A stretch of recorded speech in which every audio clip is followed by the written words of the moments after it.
श्री सीतारामचंद्राभ्याम नमः।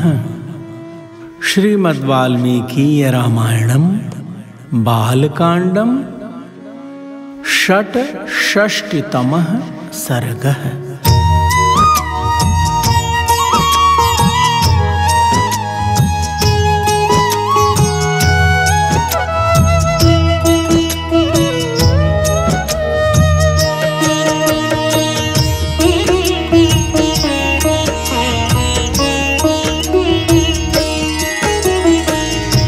श्री राम जय राम जय जय राम।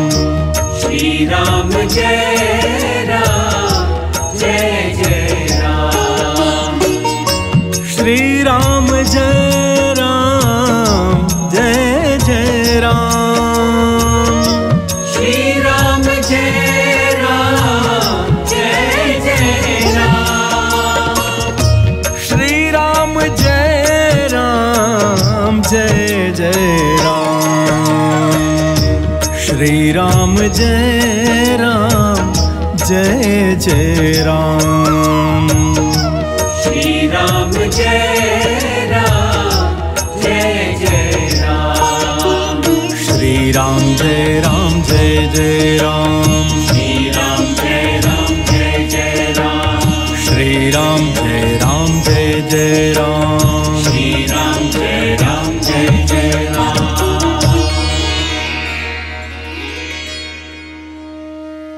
श्री सीतारामचंद्राभ्याम नमः। श्रीमद्वाल्मीकीय रामायणम बालकांडम षट्षष्टितमः सर्गः।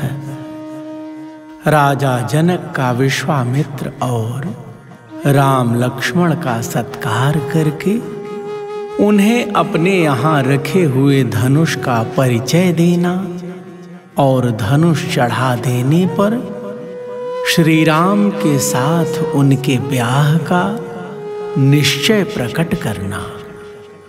इस दिव्य प्रसंग को आइए श्रवण करते हैं। जय सिया राम।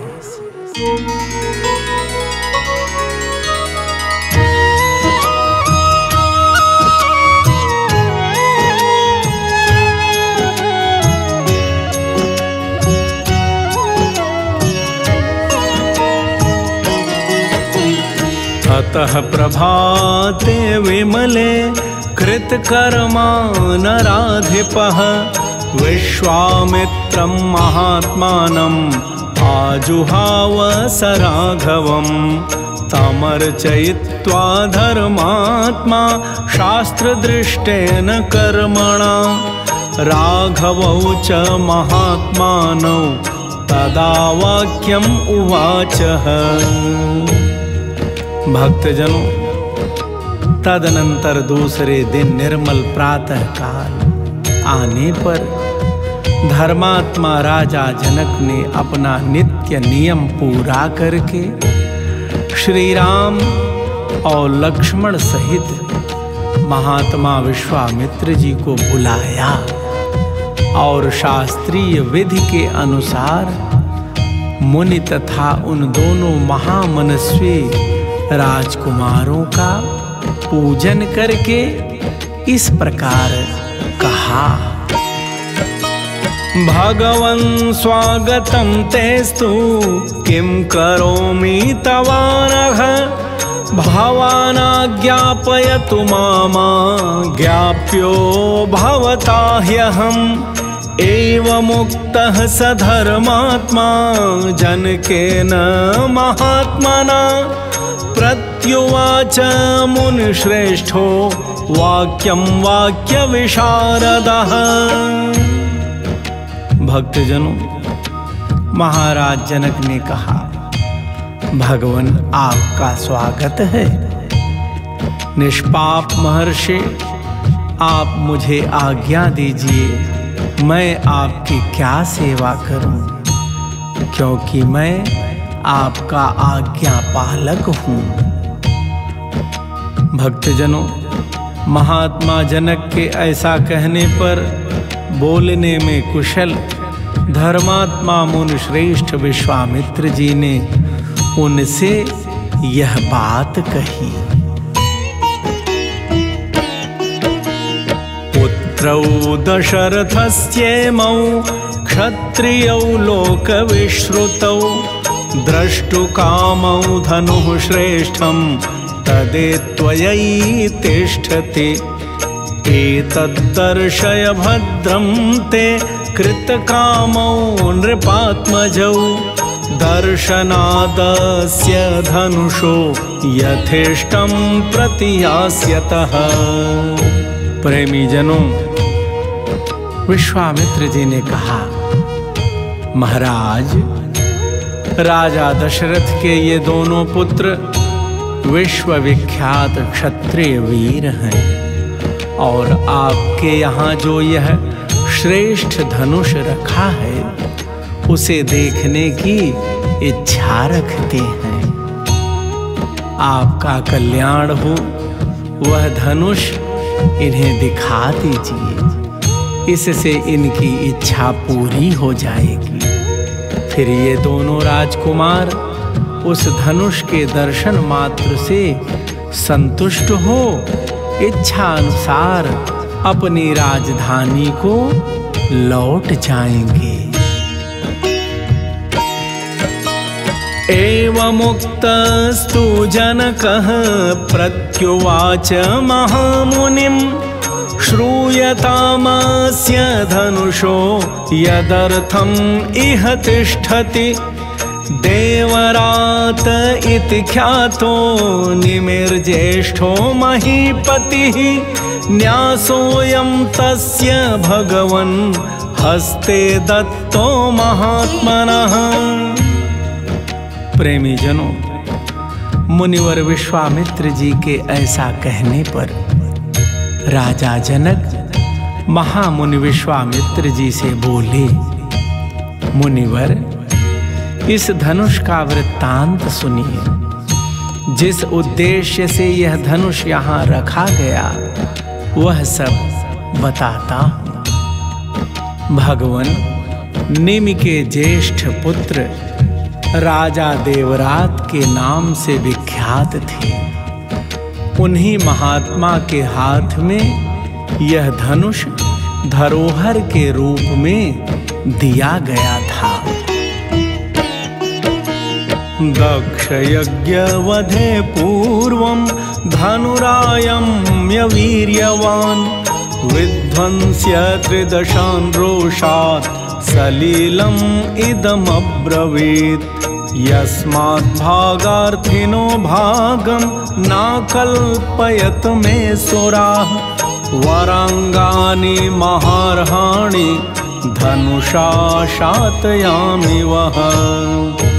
प्रेमी जनों, महाराज जनक कहते हैं, पूर्व काल में दक्ष यज्ञ विध्वंस के समय परम पराक्रमी भगवान शंकर ने खेल खेल में ही रोष पूर्वक इस धनुष को उठाकर यज्ञ विध्वंस के पश्चात देवताओं से कहा, देवगण, मैं यज्ञ में भाग प्राप्त करना चाहता था किंतु तुम लोगों ने नहीं दिया, इसलिए इस धनुष से मैं तुम सब लोगों के परम पूजनीय श्रेष्ठ अंग मस्तक काट डालूंगा।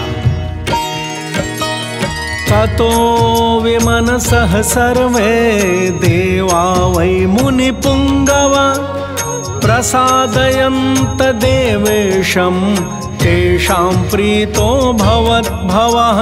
प्रीतियुक्तस्तु सर्वेषां ददौ तेषां महात्मनां तदेतद्देव देवस्य धनुरत्नं महात्मनः।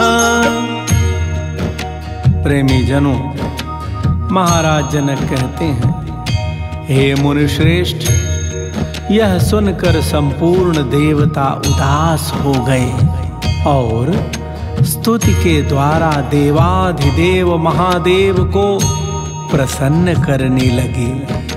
अंत में उन पर भगवान शिव प्रसन्न हो गए। प्रसन्न होकर उन्होंने सब महामनस्वी देवताओं को यह धनुष अर्पण कर दिया। वही यह देवाधिदेव महात्मा भगवान शंकर का धनुष रत्न है। न्यासभूतं तदा न्यस्तम् अस्माकं पूर्वजे विभौ अथ मे कृशतः क्षेत्रं लाङ्गलादुत्थिता ततः क्षेत्रं शोधयता लब्धा नाम्ना सीतेति विश्रुता भूतलादुत्थिता सा तु व्यवर्धत महात्मजा। प्रेमी जनों, महाराज जनक कहते हैं कि यह भगवान शंकर का धनुष रत्न है जो मेरे पूर्वज महाराज देवरात के पास धरोहर के रूप में रखा गया था। एक दिन मैं यज्ञ के लिए भूमि शोधन करते समय खेत में हल चला रहा था। उसी समय हल के अग्रभाग से जोती गई भूमि से एक कन्या प्रकट हुई। हराई या सीता, सीता अर्थात हल द्वारा खींची गई रेखा से उत्पन्न होने के कारण उसका नाम सीता रखा गया। पृथ्वी से प्रकट हुई वह मेरी कन्या क्रमशः बढ़कर सयानी हुई। वीर्यशुल्केति में कन्या स्थापिते यमयोनिजा भूतलादुत्थितां तां तु वर्धमानां ममात्मजां वरयामासुरागत्य राजानो मुनिपुंगव तेषां वर्यतां कन्यां सर्वेषां पृथ्वीक्षिताम्। प्रेमी जनों, महाराज जनक आगे की कथा सुनाते हुए कहते हैं, अपनी इस अयोनिजा कन्या के विषय में मैंने यह निश्चय किया कि जो अपने पराक्रम से इस धनुष को चढ़ा देगा उसी के साथ मैं इसका ब्याह करूंगा। इस तरह इसे वीर्य शुल्का पराक्रम रूप शुल्क वाली बनाकर अपने घर में रख छोड़ा है। हे मुनिश्रेष्ठ, भूतल से प्रकट होकर दिनों दिन बढ़ने वाली मेरी पुत्री सीता को कई राजाओं ने यहाँ आकर मांगा, परंतु भगवान कन्या का वर्ण करने वाले उन सभी राजाओं को मैंने यह बता दिया कि मेरी कन्या वीर्य शुल्का है। वीर्य शुल्केति भगवन् न ददामि सुतामहं ततः सर्वे नृपतयः समेत्य मुनिपुंगव मिथिलाम् अप्युपागम्य वीर्यं जिज्ञासवस्तदा तेषां जिज्ञासमानानां शैवं धनुरुपाहृतम्। भक्तजनों, यहाँ हम आपको बता देना चाहते हैं कि वीर्य शुल्का क्या है। वीर्य शुल्का अर्थात उचित पराक्रम प्रकट करने पर ही कोई पुरुष उसके साथ विवाह करने का अधिकारी हो सकता है। यही कारण है कि मैंने आज तक किसी को अपनी कन्या नहीं दी। हे मुनिपुंगव, तब सभी राजा मिलकर मिथिला में आए और पूछने लगे कि राजकुमारी सीता को प्राप्त करने के लिए कौन सा पराक्रम निश्चित किया गया है। मैंने पराक्रम की जिज्ञासा करने वाले उन राजाओं के सामने यह शिव जी का धनुष रख दिया। नाशे कुर्ग्रहणे तस्य धनुष्तोलने पिवा तेषां वीर्यवतां वीर्यम् अल्प ज्ञात्वा महामुने प्रत्याख्याता नृपतयः तन्निबोध तपोधन ततः परम कोपेन राजानो मुनिपुंगव। भक्तजनों, महाराज जनक विश्वामित्र जी से कहते हैं, जिज्ञासा करने वाले राजाओं के सामने मैंने यह शिव जी का धनुष रख दिया, परंतु वे लोग इसे उठाने या हिलाने में भी समर्थ न हो सके। हे महामुनि, उन पराक्रमी नरेशों की शक्ति बहुत थोड़ी जानकर मैंने उन्हें कन्या देने से इनकार कर दिया। हे तपोधन, इसके बाद जो घटना घटी उसे भी आप सुन लीजिए। हे मुनिवर, मेरे इनकार करने पर ये सब राजा अत्यंत कुपित हो उठे। अरुन्धन मिथिलां सर्वे वीर्य संदेहमागताः आत्मानम् अवधूतं मे विज्ञाय नृपपुंगवाः रोषेण महताविष्टाः पीडयन् मिथिलां पुरीं ततः संवत्सरे पूर्णे क्षयं यातानि सर्वशः। भक्तजनों, महाराज जनक विश्वामित्र जी को बताते हैं, मेरे इनकार करने पर सभी राजा मेरे ऊपर अत्यंत कुपित हो उठे और अपने पराक्रम के विषय में संशयापन्न हो मिथिला को चारों ओर से घेर कर खड़े हो गए। मुनिवर, मेरे द्वारा अपना तिरस्कार हुआ मानकर उन श्रेष्ठ नरेशों ने अत्यंत रुष्ट हो मिथिलापुरी को सब ओर से पीड़ा देना प्रारंभ कर दिया। हे मुनि श्रेष्ठ, पूरे 1 वर्ष तक वे घेरा डाले रहे। इस बीच में युद्ध के सारे साधन क्षीण हो गए। इससे मुझे बड़ा दुख हुआ।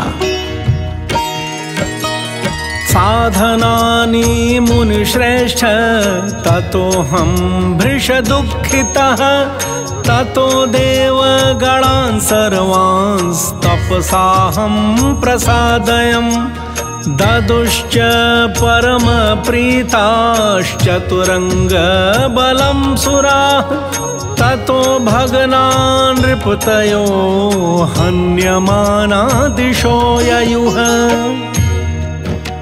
हे मुनि श्रेष्ठ, मुझे बड़ा दुख हुआ। तब मैंने तपस्या के द्वारा समस्त देवताओं को प्रसन्न करने की चेष्टा की।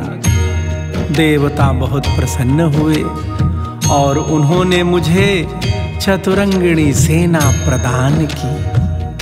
फिर तो हमारे सैनिकों की मार खाकर वे सभी पापाचारी राजा जो बलहीन थे अथवा जिनके बलवान होने में संदेह था, मंत्रियों सहित भागकर विभिन्न दिशाओं में चले गए।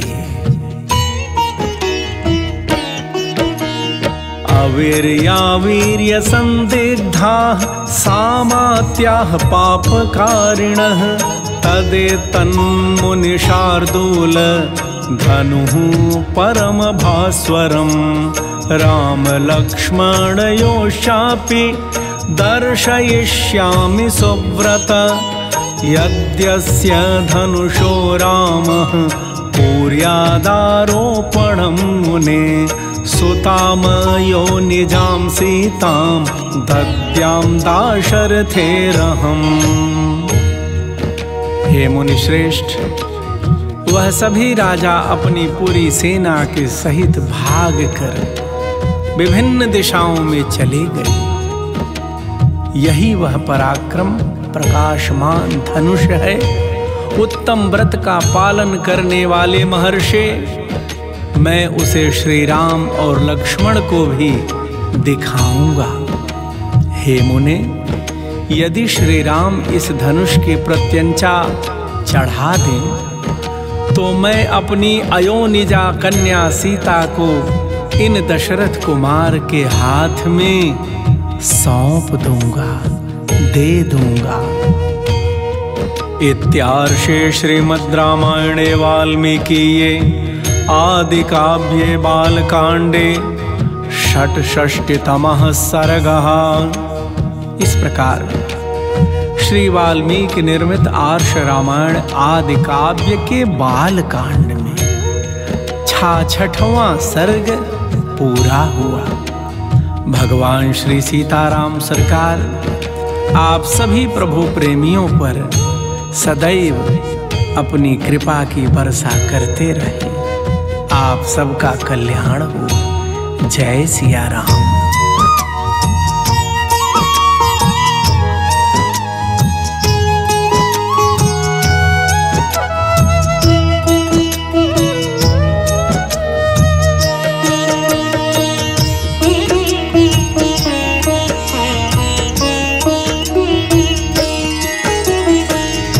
श्री राम जय राम, जय जय राम। श्री राम जय राम, जय जय राम। श्री राम जय राम, जय जय राम। श्री राम जय राम, जय जय राम। श्री राम जय राम, जय जय राम। श्री राम जय राम, जय जय राम। श्री राम जय राम, जय जय राम। श्री राम जय राम, जय जय राम। श्री राम जय राम, जय जय राम। श्री राम जय राम, जय जय राम। श्री राम जय राम, जय जय राम।